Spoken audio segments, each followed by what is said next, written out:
Hi everyone, I'm going to tell you how to cook the best steak, not on a grill outside or anything like that, but in your house, and it's on a cast iron grill here.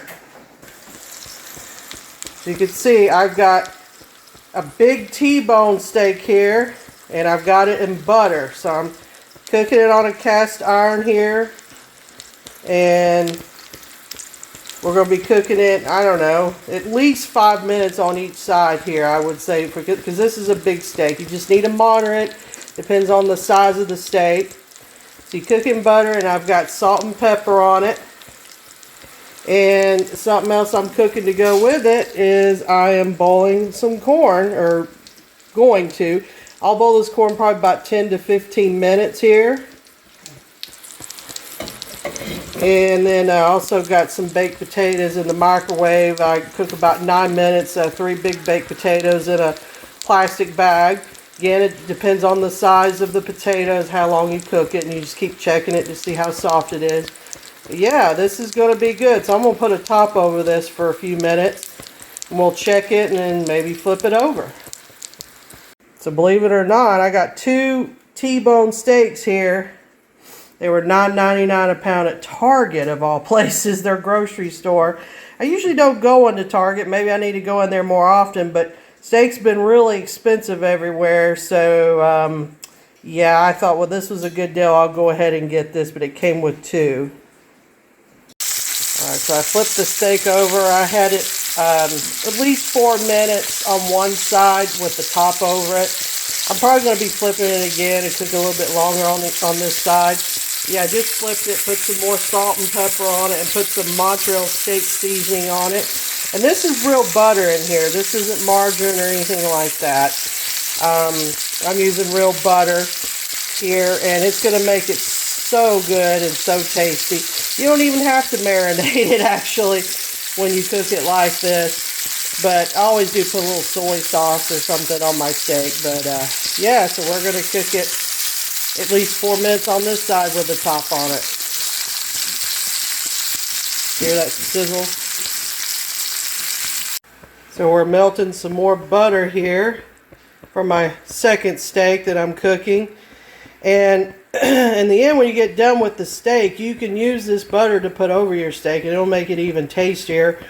Put it over your baked potato or whatever you want to do, because it'll add flavor into anything. So this steak is a little bit smaller than the other one, so it actually took a little longer to cook that first steak. So it all depends on the size of the steak, how long you cook it, and if you want it medium well or well done or however you want it. So yeah, I put some salt and pepper on this one too. So I'm just going to eyeball it just to figure out when to flip it over when it starts getting a little bit brown on each side. And of course you want to, you know, when you think the steak's about done, you want to actually cut here with a knife and a fork just to see how pink it is and see if it's the way you want it to be for your steak. Just flip this one over. And I notice it's getting done a little bit faster. It's probably because I cooked the other steak before this one and the pan was already heated up. Plus it is a smaller steak. I'll put some salt and pepper and some Montreal steak seasoning on it. And you can hear that sizzle. So I'll make sure I'm going to put the top over it here so it can cook in the middle.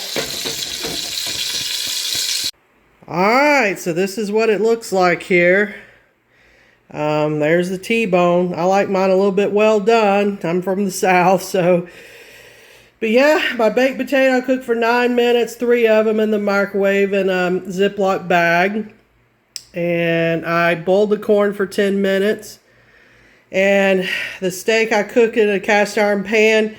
It just depends on how well done you like your steak as far as how long to cook it. But just, you know, put seasonings on it, and cast iron's the best way to do it. And put some butter in it, real butter, and it's going to taste really, really good. And I have to admit, that looks better than Longhorns to me. It looks like definitely a bigger steak, that's for sure. And I got these on sale at Target, of all places. They were $9.99 a pound for a T-bone steak, and you know, a meat and steak, and I'm sure you've noticed too, has really went up in the store lately. So yeah, I was like, I'm definitely getting those because, I mean, it's just so expensive. Even New York strips are going up. Usually that's the cheapest steak besides chuck steak, you know, and everything's been going up. But yep, that's what it looks like. So I hope I can eat all this, but if not, I'll have leftovers. All right, well, thanks for watching, everybody.